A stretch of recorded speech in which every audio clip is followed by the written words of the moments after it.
Welcome to the Concierge Care Health System podcast. The information shared in this podcast is for general informational purposes only and does not constitute medical advice. Listeners should be aware the content is not a substitute for professional medical advice, diagnosis, or treatment. Always consult with a physician or other qualified healthcare provider for medical questions.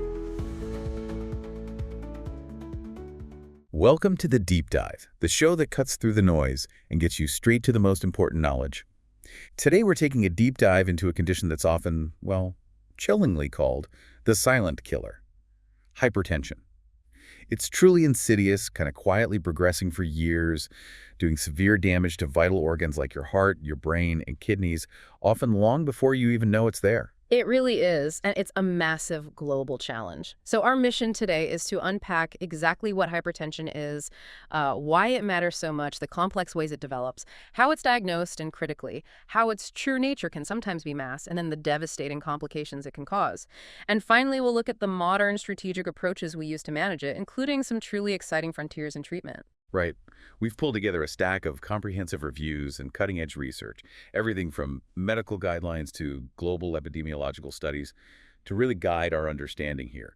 We're here to give you that shortcut to being truly well-informed, maybe with some surprising facts and practical insights about this incredibly common yet, well, often misunderstood condition. Okay, so let's start with the basics. What is hypertension?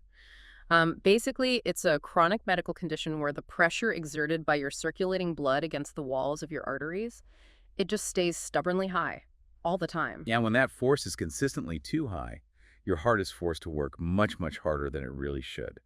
This constant overexertion isn't just tiring for the heart. It starts this damaging cascade throughout your entire vascular system and, all the organs that rely on that steady, healthy blood flow. Exactly. And what's truly crucial to grasp is that the clinical definition of hypertension isn't static.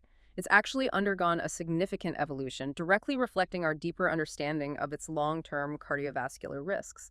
Okay, this is where it gets really interesting for you, the listener. Think about it. The 2017 guidelines from the American College of Cardiology and American Heart Association, the ACCAHA, they established a new benchmark. They actually lowered the threshold for defining hypertension to a systolic blood pressure of 130 millimeter Hg or higher, or a diastolic pressure of 80 millimeter Hg or higher. Yeah, and that wasn't just like a numerical tweak. It was a profound strategic recalibration towards proactive prevention. By lowering that threshold, millions of adults who were previously categorized as just pre-hypertensive were instantly brought into the fold of being hypertensive. So what does that actually mean for you? The rationale was to move beyond just reacting to established high-risk disease. Now it's about getting ahead of the curve, right? Initiating intervention earlier. And the new classification is intimately linked to this nuanced treatment algorithm that heavily weighs your overall 10-year risk of atherosclerotic cardiovascular disease, or ASCVD. It's a shift from just treating a number to treating your total risk profile. Yes, precisely. Though it is important to note that other prominent bodies like the World Health Organization and the European Society of Cardiology, they might still use the 1490 millimeter Hg threshold for diagnosis. So this reflects an ongoing global dialogue about the optimal diagnostic criteria, but the trend is definitely towards earlier identification. Regardless of the exact number, though, the sheer scale of hypertension's impact is, well, staggering. It affects more than 1 billion adults worldwide. To put that in perspective, in 2019 alone, high blood pressure was implicated in an estimated 10.4 million deaths globally. That accounts for a shocking 19% of all deaths. It's like a silent epidemic. And here's the kicker. Despite effective treatments being readily available, global control rates remain alarmingly low. Only about 1 in 5 adults, that's just 21%, with the condition actually have it adequately controlled. That's a massive gap between what we can do and what we are doing. It highlights a profound public health challenge. Absolutely. And in response, the WHO had set this really ambitious goal, a 33% relative reduction in the prevalence of raised blood pressure by 2030. It's a huge undertaking, emphasizing the urgent need for better detection, treatment, and control strategies for, well, all of us. So if that's the what and the how much, let's start unpacking the why. The mechanisms behind sustained high blood pressure are incredibly complex. We generally categorize them into 2 main types: primary or essential hypertension, that's where there's no single identifiable cause, and secondary hypertension, which results from a specific underlying medical condition. Okay, let's unpack primary hypertension first, because that, believe it or not, accounts for a massive 90 to 95% of all cases. It's not one simple defect, is it? It's truly a multifactorial puzzle arising from this intricate interplay between your genetic predispositions and various environmental or lifestyle factors. It's like a confluence of different things all pushing your pressure up. Exactly.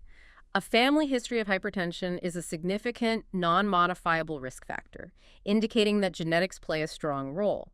Genome-wide association studies, for instance, have identified over 2,000 common genetic variants associated with blood pressure levels. That just shows how many subtle genetic influences can add up. And then there's the renin-angiotensin-aldosterone system, or RAAS. Yeah. That sounds like a mouthful, but think of it as your body's internal pressure regulator, right?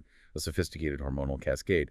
When it gets stuck in the on position or becomes overactive, it can be a central driver of hypertension. How does that actually work? Well, simply put, your kidneys secrete a hormone called renin, which kicks off a chain reaction. This leads to the production of angiotensin II, which is a powerful chemical that tells your blood vessels to tighten up, directly increasing resistance. Angiotensin II also stimulates your adrenal glands to release aldosterone, which tells your kidneys to hold on to more sodium and water. This increases the fluid volume in your bloodstream, further pushing up your blood pressure. The fact that common medications like ACE inhibitors and ARBs work precisely by targeting this system really validates its critical role. It's fascinating how interconnected our systems are. Your sympathetic nervous system, often called your fight or flight system, also plays a key role here too. Chronic overactivity here increases your heart rate, the force of your heart's contractions, and constricts your peripheral arteries, all driving up blood pressure. Things like chronic stress, even smoking, can acutely and chronically activate this system.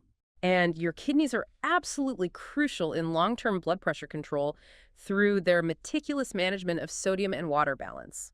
Now, while we all know excess dietary sodium can be bad, here's a surprising nugget. About 50–60% of hypertensive individuals are actually salt sensitive. This means their blood pressure shows a much more pronounced increase in response to high sodium intake, leading to significant fluid retention. So it's not just cut salt for everyone. For some, it's a profound physiological difference that demands, personalized attention. So primary hypertension really is this kind of systemic dysregulation across interconnected hormonal, neurological, and excretory systems. It creates these perpetuating feedback loops that make your blood pressure creep higher and higher. And what's fascinating here is that this multifactorial nature provides a compelling rationale for why combination drug therapy is often so effective. It allows doctors to target different pathways simultaneously for more comprehensive control. Exactly. Now, moving to secondary hypertension, which accounts for the remaining smaller percentage, about 5–10% of cases.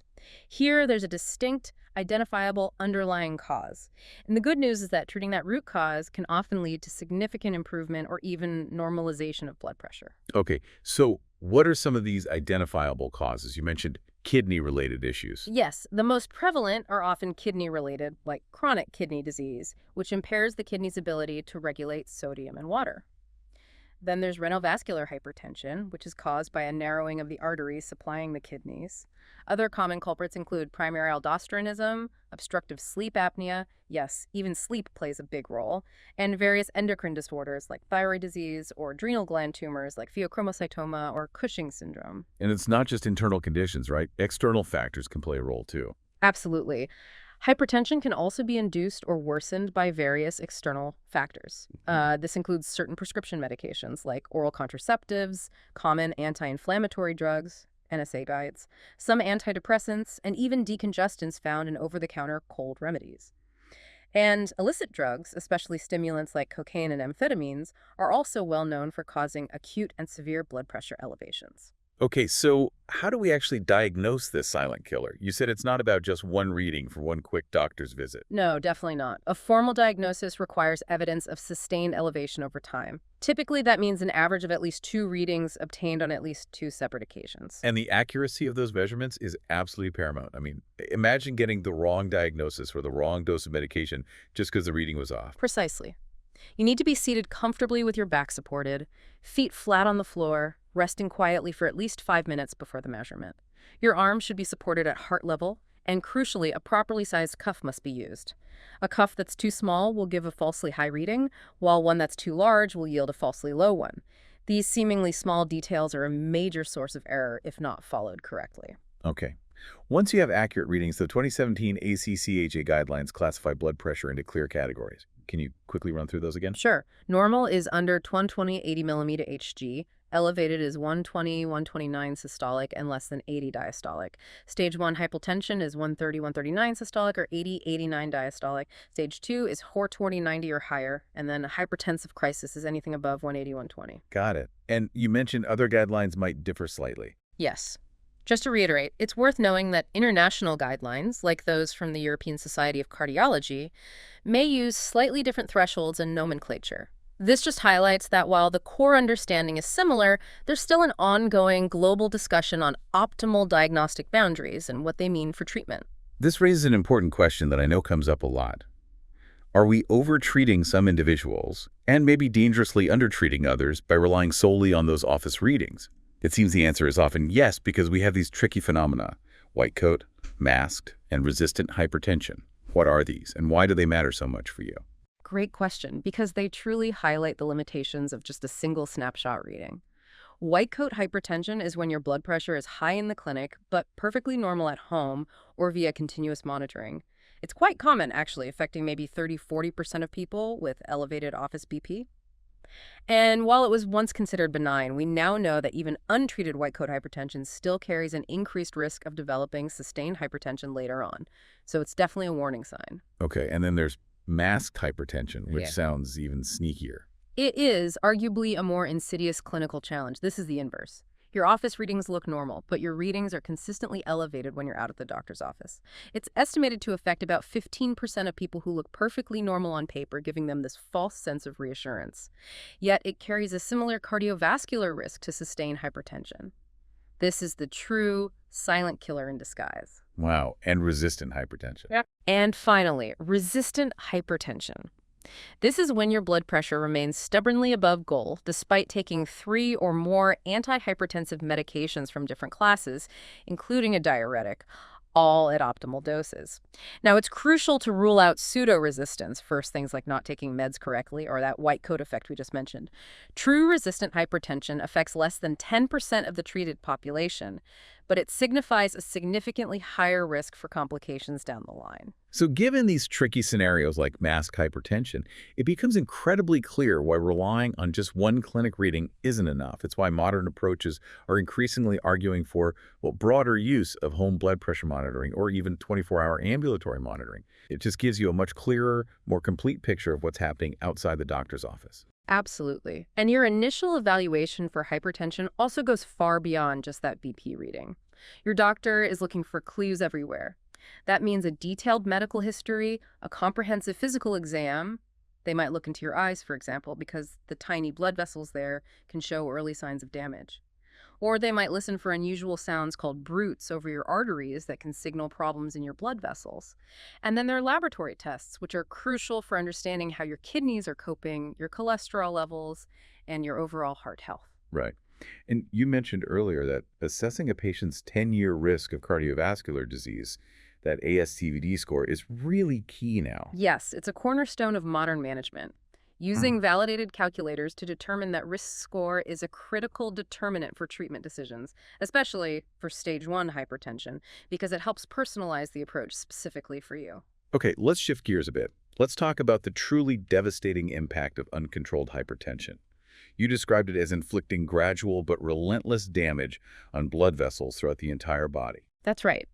This process accelerates atherosclerosis. That's the buildup of fatty plaques in your arteries.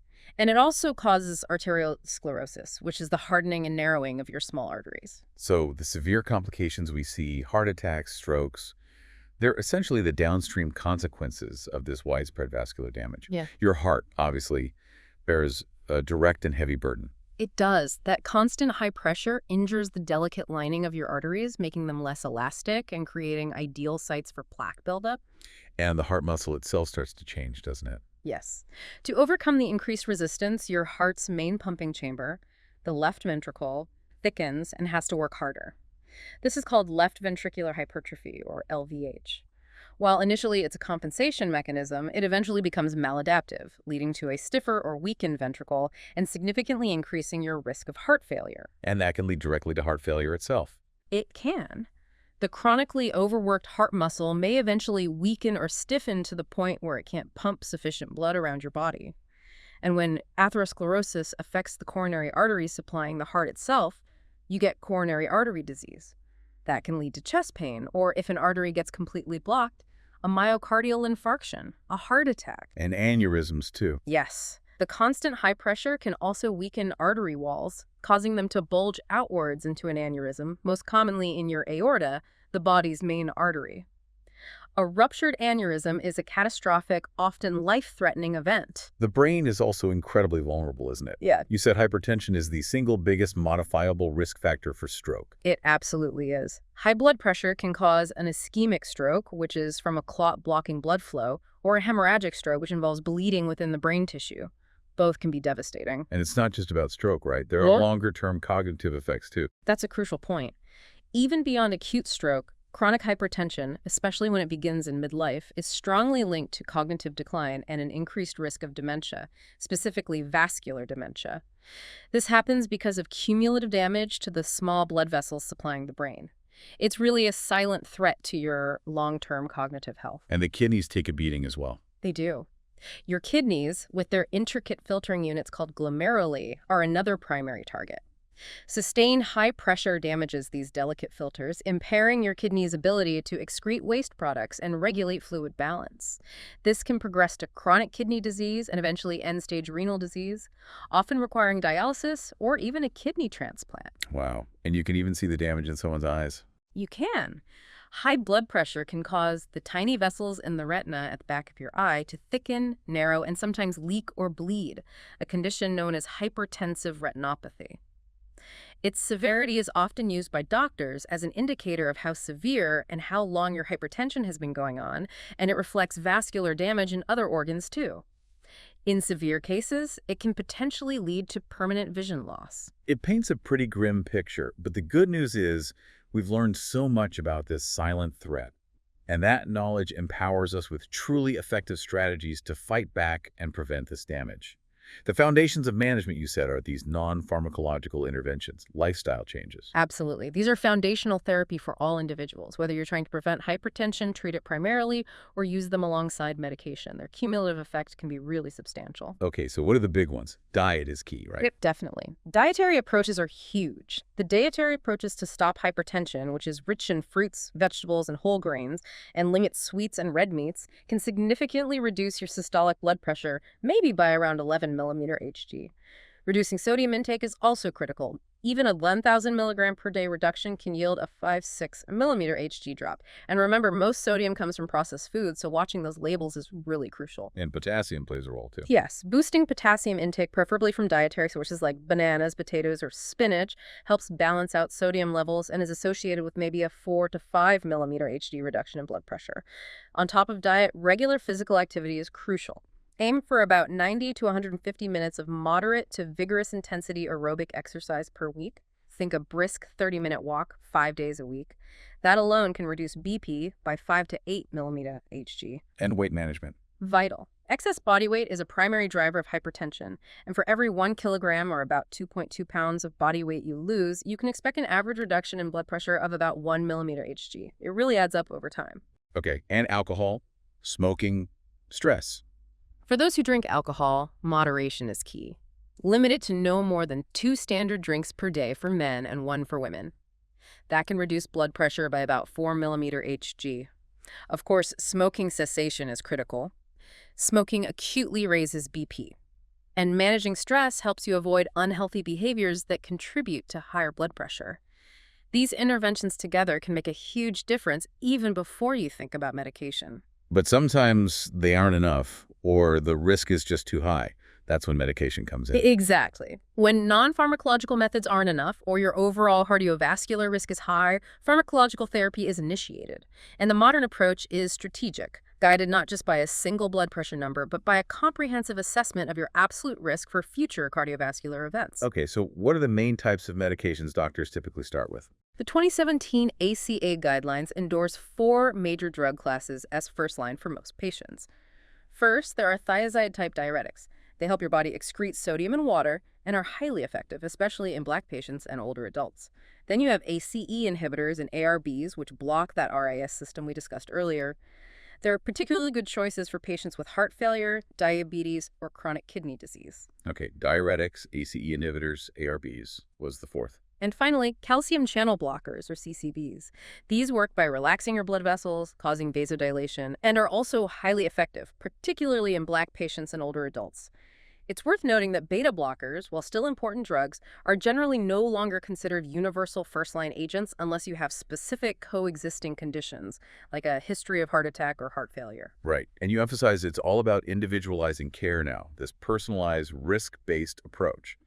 So 2 people with the same BP reading might get different advice. That's exactly right. This personalized, risk-based paradigm means 2 patients with, say, 13585 millimeter Hg blood pressure might actually have vastly different treatment recommendations based on their 10-year ASCVD risk. For instance, if you have established cardiovascular disease or a high 10-year ASCVD risk of 10% or more, pharmacological treatment typically begins right at stage 1 hypertension. That's 30-80 millimeter Hg or higher, with a target of getting below 130-80 millimeter Hg. The goal is aggressive control to prevent further events. But for lower-risk patients? For lower-risk patients with stage 1 hypertension, the initial focus is exclusively on those non-pharmacological lifestyle interventions we just discussed. Medication would generally only be considered if their blood pressure progresses up to stage 2, which is 490 millimeter Hg or higher. It's a tiered approach based on your overall risk profile. And often one drug isn't enough, right? Yeah. That's very common. For many patients, especially those with stage 2 hypertension or just very high readings, a single medication won't be sufficient to reach the goal. Guidelines often recommend starting with 2 first-line agents from different classes right away to get better control faster. And to improve adherence, which we know is a major barrier to control, strategies like single pill combinations, putting 2 meds in 1 pill and once daily dosing, are crucial for simplifying regimens and making it easier for you to stick to your treatment plan long term. We've covered a lot, but there are some really important special considerations we should touch on. One critical area is hypertensive disorders of pregnancy. Yes, these are very distinct clinical entities. They include chronic hypertension pre-existing, gestational hypertension develops during pregnancy, preeclampsia, a serious condition with high BP and organ issues, and chronic hypertension with superimposed preeclampsia. And these conditions pose serious risks, don't they? They do, to both the mother and the developing fetus. Risks include things like poor fetal growth, premature delivery, and significantly, an increased future cardiovascular disease risk for the mother later in life. They require very careful, specialized management during and after pregnancy. And you mentioned some really interesting emerging research here about long-term effects on the children. Yes, this is quite fascinating and relatively new. Studies have established a significant link between maternal hypertension during pregnancy and an increased risk of seizures in their children, sometimes years later. The potential underlying mechanism seems to involve neuroinflammation occurring in the fetal brain due to the mother's hypertension, suggesting potentially lasting neurological consequences for the offspring. It's a powerful reminder of the long reach of this condition. Wow. Okay, another special consideration. Resistant hypertension and hypertensive crises. What's the approach for resistant hypertension? Right. For resistant hypertension, management always begins with confirming the diagnosis, making sure it's not pseudo-resistance from poor adherence or white coat effect. Then, the focus shifts to identifying any underlying secondary causes, like obstructive sleep apnea or primary aldosteronism, which are common culprits. This often requires specialist expertise and sometimes adding 4th or 5th line medications, like spironolactone, for example. And hypertensive crises, those dangerously high readings. You mentioned the critical distinction there. Yes, if we connect this to the bigger picture, it's absolutely critical to understand the stark distinction between hypertensive urgency and hypertensive emergency. Both involve severe blood pressure elevation, typically above underneath 120 millimeter Hg. So what's the key difference, and why does it matter so much for immediate action? It can literally be life-saving to know the difference. Hypertensive urgency means your blood pressure is alarmingly high, but importantly, you are not experiencing acute target organ damage, things like chest pain, stroke symptoms, acute kidney failure. Here, the goal is to lower blood pressure gradually over 24-48 hours, usually using oral medications, often in an outpatient or closely monitored setting. But a hypertensive emergency means severely elevated BP with clear signs of acute ongoing target organ damage, for example, a sudden onset of severe chest pain, shortness of breath, vision changes, confusion, or other neurological deficits. This requires immediate hospitalization, often straight to the ICU, with intravenous medications and controlled, rapid lowering of blood pressure because immediate intervention is needed to prevent irreversible damage or death. That distinction is crucial. And we must also briefly consider the nuances of race, ethnicity, and age. Yes, these are important factors. In the United States, for instance, Black adults unfortunately experience higher rates of hypertension. It often starts earlier in life, and they tend to suffer more severe complications. Guidelines even recommend specific first-line medications like thiazide-type diuretics or calcium channel blockers for initial monotherapy in Black patients without heart failure or CKD, because studies show they tend to respond better to these agents. And what about older adults? And with age, blood pressure naturally tends to increase. In older adults, typically those over 65, management must be very carefully balanced. They are often more susceptible to medication side effects like orthostatic hypotension, that's a sudden drop in BP when standing up, which can significantly increase the risk of falls and injury. So treatment decisions in this group often involve starting with lower doses and titrating medication upwards very slowly, always prioritizing safety and maintaining quality of life alongside BP control. So looking ahead now, what does all of this mean for tomorrow? The future of hypertension care seems to be on the cusp of a truly exciting technological transformation. You mentioned shifting from episodic, office-centric care to something much more continuous, personalized, and data-driven. Exactly. The digital revolution is definitely here. Think about telehealth and remote patient monitoring, or RPM. You might use connected blood pressure cuffs at home that automatically transmit your readings directly to your healthcare team.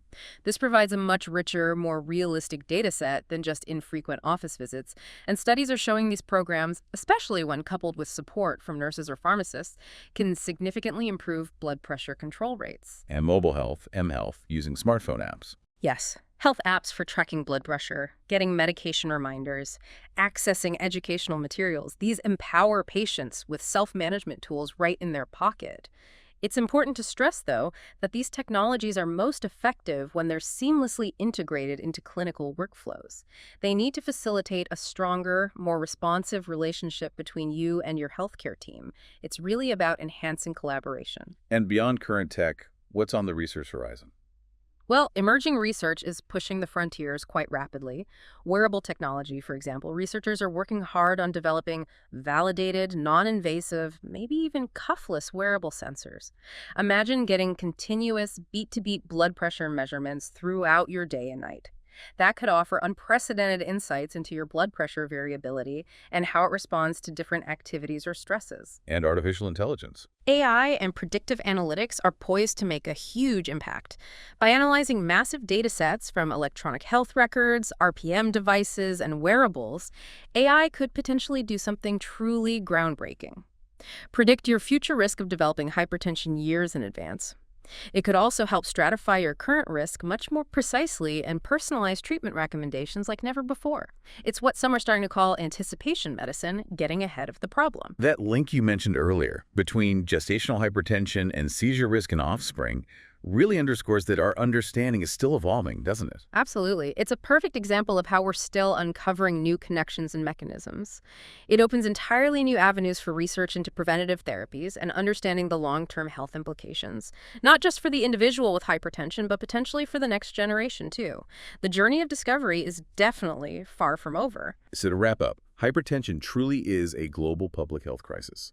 It's a systemic vascular disease, and its silent progression leads to devastating complications affecting your heart, your brain, kidneys, and other vital organs.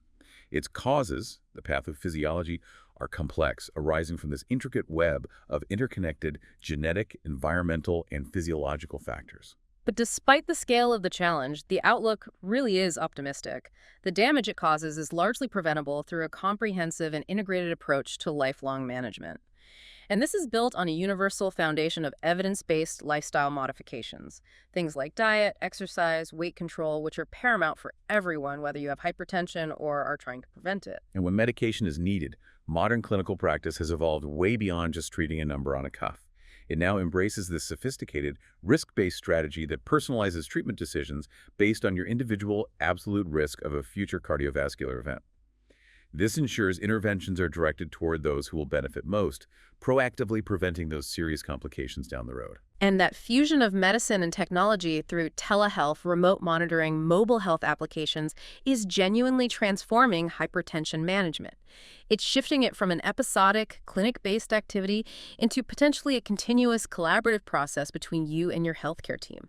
These tools are powerful enablers helping to overcome long-standing barriers to effective, sustained care. So as we close, here's a provocative thought for you, our listener.